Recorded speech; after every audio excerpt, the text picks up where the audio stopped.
Je me présente donc le doyen Joseph Franz, plus connu sous le nom de Kakou. Je suis tisaneur donc de père en fils et guide pays aussi à La Réunion.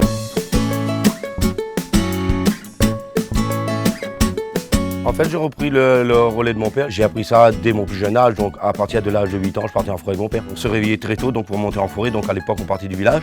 C'est comme ça que j'ai appris à reconnaître des plantes donc dans le milieu forestier. C'est venu par la suite donc un métier. J'ai l'habitude de marcher pieds nus donc, depuis mon enfance, donc c'est aussi une question d'habitude. C'est des connaissances que j'ai acquises principalement et qu'on va mettre au service du public. Aujourd'hui, donc, le tourisme vient surtout dans le cadre pour découvrir aussi le milieu forestier avec moi. Donc, je fais aussi des visites donc, dans le milieu forestier avec les touristes. Ils s'intéressent de plus en plus aux tisanes de La Réunion. Le français en lui-même n'est pas trop tisane, donc, et quand on leur parle de tisane, c'est vrai qu'il faut en parler plus souvent pour que les gens puissent réellement connaître nos plantes qui a été inscrite à la pharmacopée surtout. Je suis en train de hacher donc, la liane jaune. Il faut qu'elle soit un petit peu plus rigide, donc on arrive le moment où pouvoir hacher donc, et faire sécher ensuite.